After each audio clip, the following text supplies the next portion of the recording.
Good morning guys, magluluto tayo ng ginisang munggo. So guys, meron akong kaldero na may konting mantika guys. Ilagay na natin ang sibuyas at saka bawang.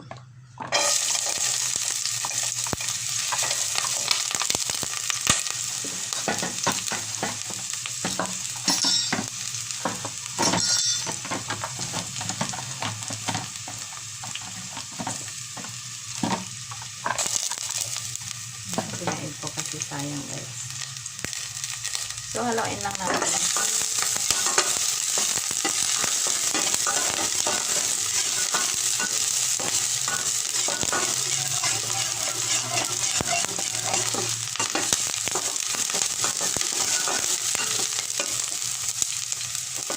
Hinaan ko ng konti ang apoy guys. Ito naman matutong. So at that point, pwede nang ilagay ang karne guys at saka kamatis kasi iwasan natin na matutong yan.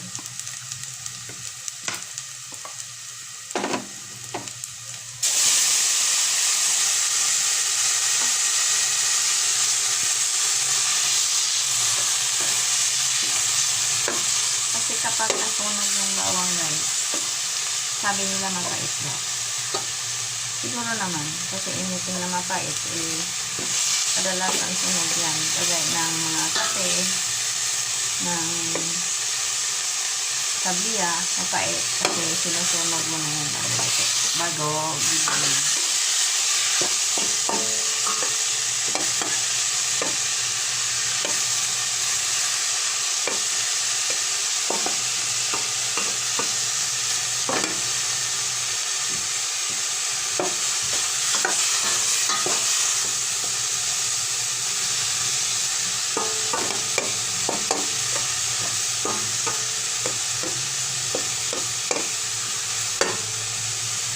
So, pwede na yan siya timplahan guys. Timplahan na natin ng konting magic sarap.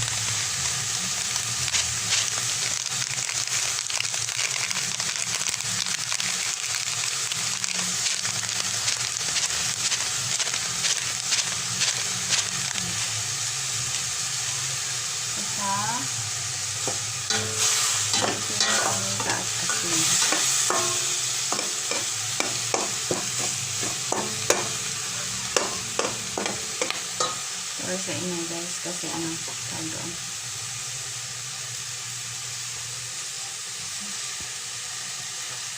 Maliit yung ladle ko na wood.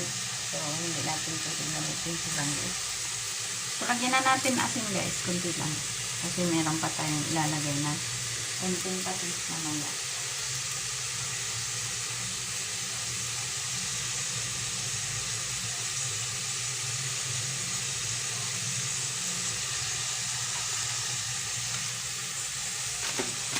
Lagyan na natin ang paminta. Ayan, pepper.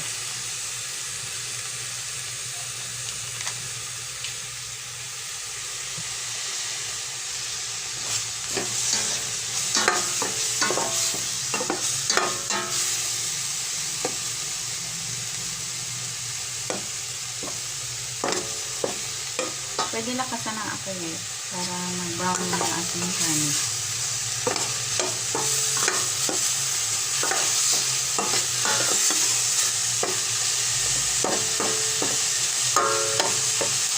Mabango na siya. Lagyan pa natin ang konting patis guys. Lahatin ako sa guys. Kanita.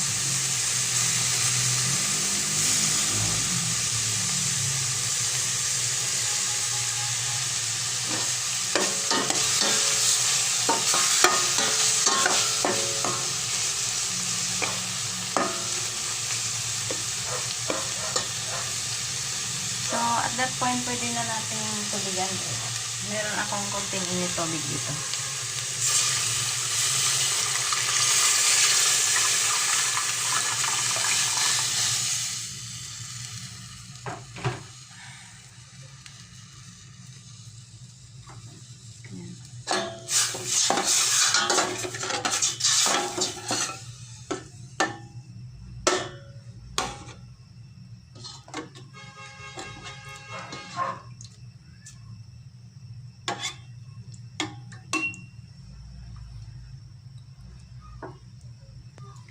So, pakuluin lang natin yan, guys.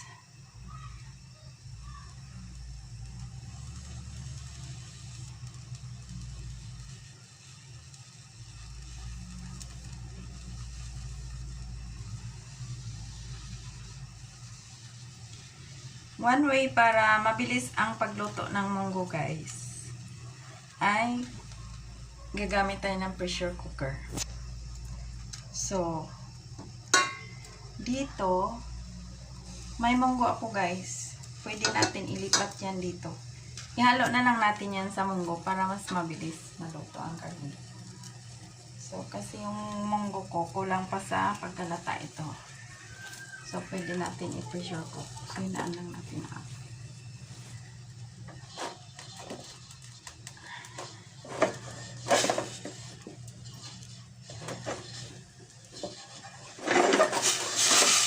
So, dito guys, pwede ihalo ang itong mixture na to, pwede ihalo sa munggo. Yan, meron akong munggo dito. Napakuluan pero hindi talaga siya super malambot pa. So, pwede natin ihalo dyan para mapabilis ang pagluto. Haluin ko lang.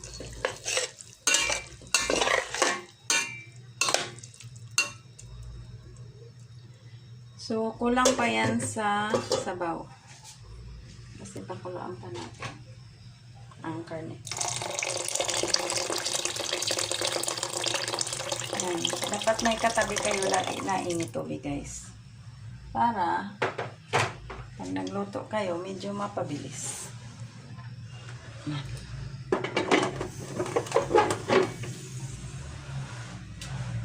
Tanggalin lang natin yung medyo itim ng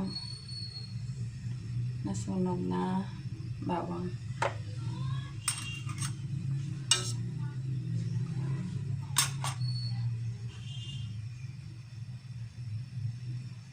Tikman ko daw kung ano pang kulang.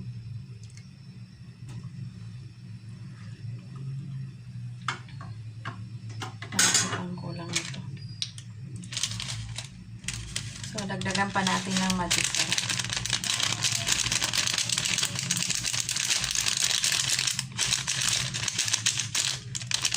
Ubos ko na. Ano sila pa talaga. So, pwede pa ito isang lutuan. So, dagdagan ko na lang ng konti asin. Hindi lang. Okay na yan. Kasi may magic na. So, tapan na natin guys ang pressure cooker.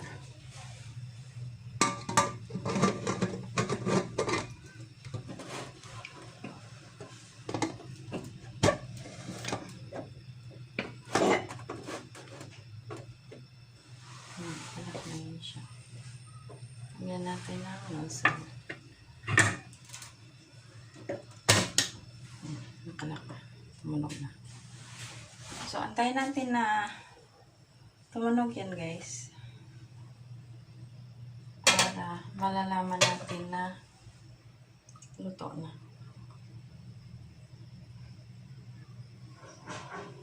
Pasensya na guys kasi yung karne ko binili ko lang dyan sa malapit sa amin.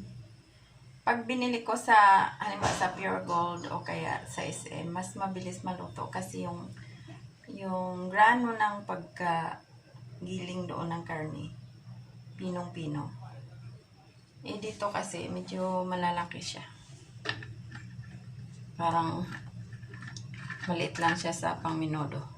Ewan ko bakit ganun.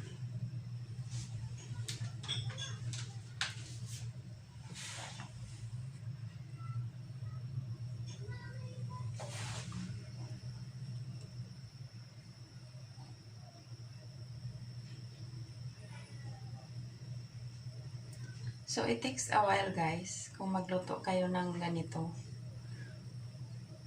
Siguro, bigyan nyo ng maximum na mga 20 to 30 minutes. Unless na lang yung karne nyo ay pinong-pino. Tsaka, ang ilagay nyo ay super hot water. Ang ilagay kasi natin hindi super hot water. So, takes mga ilang minutes bago yan kumulo. Pero pag kulo niyan guys, siguro mga 3 to 5 minutes. Luto na rin yung karne. Kasi nakalak naman ang pressure cooker. Tsaka, gusto ko lang paalam sa inyo guys, nilagyan ko yun ng kunting baking soda ang karne. Para mabilis siya lumambot. Yan ang technique ko para makatipid na rin sa gasol at the same time pati oras ko hindi magugol lahat sa kusina.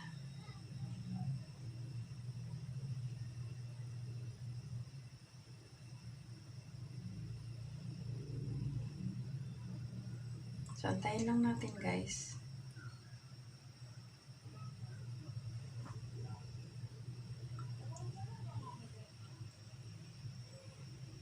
Naka 11 minutes na tayo simula pag-isa hanggang ngayon.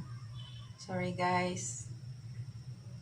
Sa susunod, magtabi na ako ng initubig para mabilis yung pagluto ng ulam natin.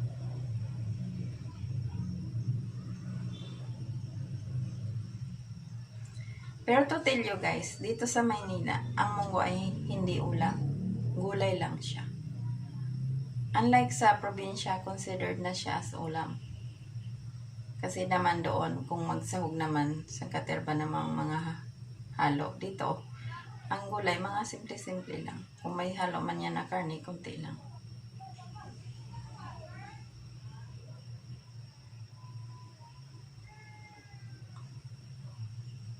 Ang gulay dito sa Maynila guys, hindi mo pwedeng haluan ng sobrang daming karne kasi sabihin nila hindi naman ulam ang gulay. Talagang dito sa Maynila, pag kumain, tig-2 menu yan. May isang gulay, may isang talagang ulam na ulam lang. Separate yung gulay sa kanila. Unless na lang kung pamilyang nagtitipid talaga kayo, so isahan lang. Pero mostly, sa mga average family, 2 talaga yan. Para yung kakain ng ulam lang, sa ulam lang, yung kakain naman ng gulay, may gulay din siya.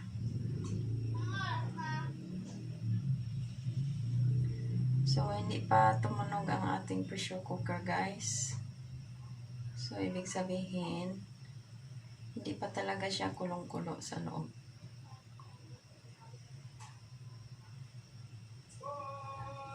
Nakapahinga din kasi yung munggo kanina guys. Kung sana na luto ko kaagad. Wala, may ginawa pa kanina guys.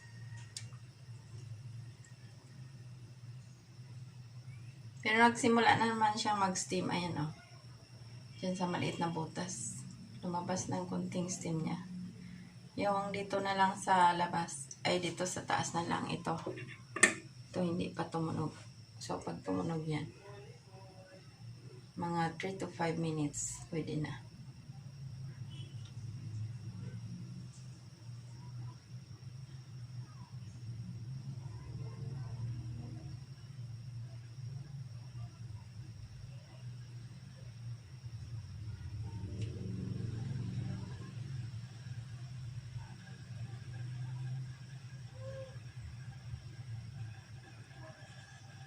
Yan, lumakas na ang steam ng dito sa butas na malapit sa handle. So, malapit-lapit na yan. Pag tumunog yan guys, mga 3 to 5 minutes, pwede na natin patayin at ilagay yung gulay na dahon ng ampalaya. Dito pala sa Maynila guys, 3 klase ang pangdagdag nilang dahon or 4. It's either dahon ng ampalaya, bunga ng ampalaya, dahon ng kulitis or spinach, o kaya dahon ng alugbati. So, ganun. Pag sa Ilonggo naman guys, magluto sila ng munggo. May halong talong, kalabasa, alugbati, at saka malunggay. So, depende sa region kung saan ka nanggaling. Kapag Bisaya, mostly ang hinahalo dyan malunggay. Kapag mga Northern Tagalog, ang halo dyan, dahon ng ampalaya. Pag dito sa Maynila, kadalasan dyan, dahon ng alugbate. Kapag naman mga, halimbawa, mga Tagalog na nakatira na sa US, so ang hinahalo dyan is spinach o kaya kulitis. Kasi doon kinakain naman yung spinach at saka yung kulitis or amaranth sa English. So it's up to you guys kung anong gusto nyo ihalo.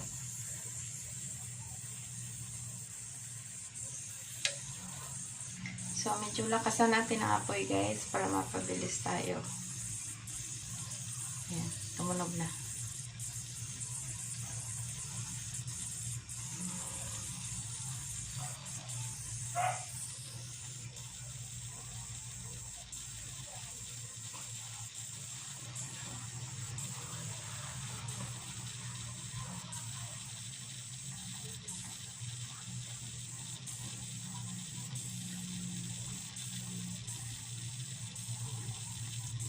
So, kung magluto kayo ng munggo guys, approximately mga 30 minutes yan maluto. Kung ang ihahalo nyo ay na karne ay hindi pa luto. So, kung lulutuin nyo pa lang kasama ang munggo, mga approximate time yan, mga 30 minutes sa pressure cooker. Pero kung sa kaldero lang, tagal yan. Baka abutin pa kayo ng 1 hour pagpalambot pa lang sa karne. So, kaya talaga ako bumili ng pressure cooker para in case nagmamadali ako. Ayan, may katuwang ako. So, hindi pa talaga siya kumulo. Ayan, tumunog na. Kasi kung kusang tutunog yan dyan sa taas, hindi sabihin, mainit na siya sa loob. So, may nag-iipon pa lang siya ng init.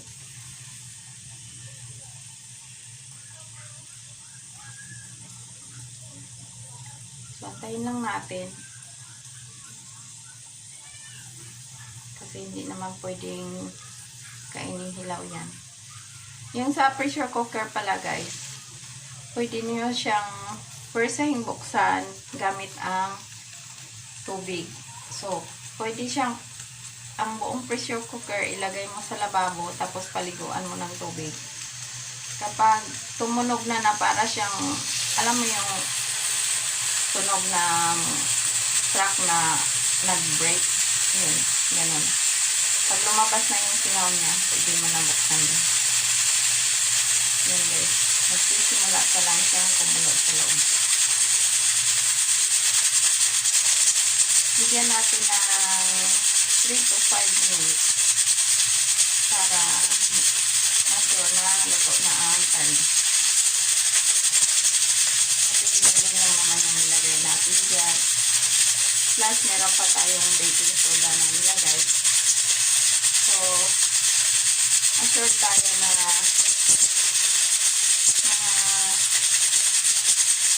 siguro mga 5 minutes to 7 minutes. Ito na ang ating ginitang karne.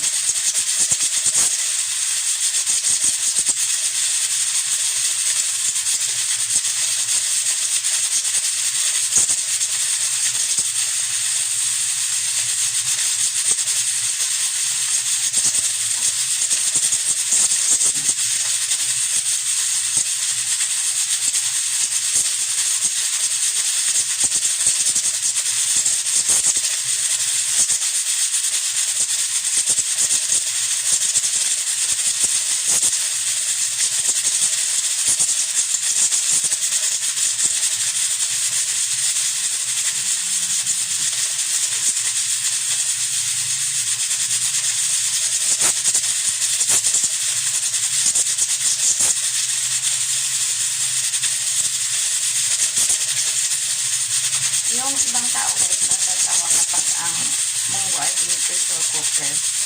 Depende na yan guys. Kung wala ka namang gagawin iba, hindi, pahinaan mo lang yan, tapos balik-balikan. Pero kung halimbawa, alis ka, gusto mong madalian, gumamit ka na lang ng pressure cooker. para mabilis ang pagkaluto ng munggo.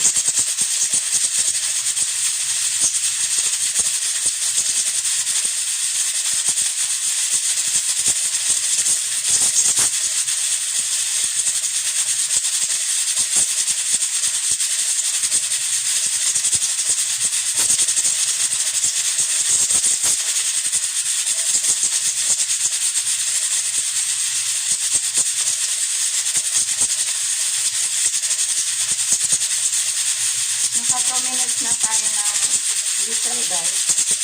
So, mag-antay na lang tayo mga 3 minutes. Antayin ko na guys. Kaya after mga 2 minutes, pwede na siguro buksan. So, sa pressure cooker guys, mag-adopt kayo ng 30 minutes. All in all, mula pag-isahan kung sa pagkaluto ng karne. Kasi medyo malaki ang pagkagiling ng karne natin. So, kailangan lutong-luto yan para malambot po yun.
So guys, naka 5 minutes na ang high whistle ang ating pressure cooker. Pwede ko na siyang patayin guys. Hintay na lang natin na ang whistle na saka natin ito.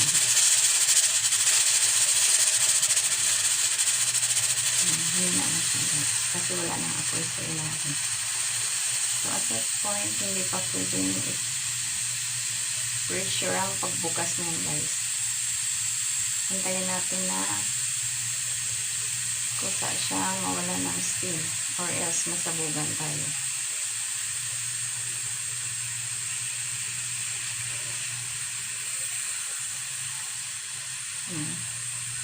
Nag-settle down pa yung steam niya guys sa loob. So pwede na siyang iangat ng konti guys.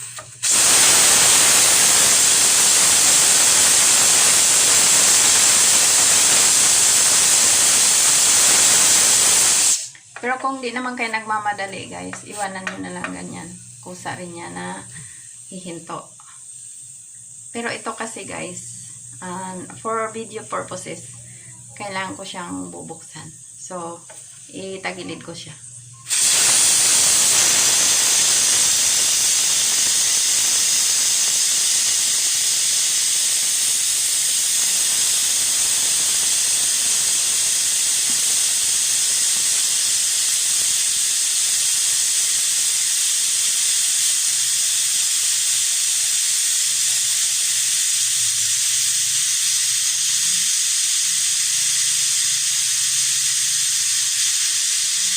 So, hindi na lumalaban ang steam guys. Pwede na siyang iangat ng biglaan. Ayan guys, biglain natin. Ayan. Hindi mo pa yan pwedeng buksan guys hanggat hindi yan naubos ang usok. Tutunog yan. Kapag tutunog yan, pwede nang buksan.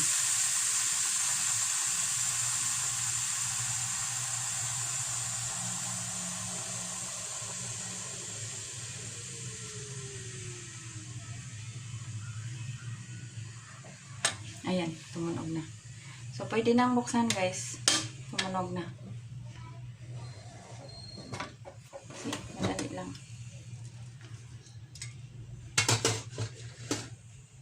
So, tikman na natin kung ano nang kinalabasan ng ating gulay na munggo.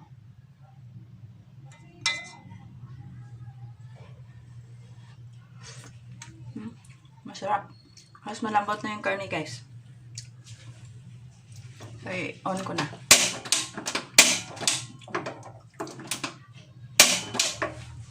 Naka-off pala yung gasol. Sorry.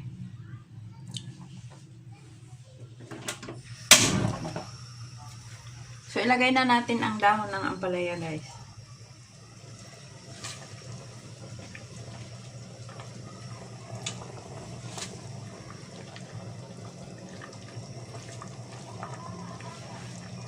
So, ganyan lang guys. Ayan. Bago nyo ilubog ang dahon ng ampalaya, tikman nyo muna guys, para hindi malusaw yung dahon ng ampalaya. So, ayan. Okay na yan siya guys, kasi di ba may remaining heat pa yan. So, ayan. Okay na yan siya. Pwede nang patayin ang apoy. Thank you so much guys for watching.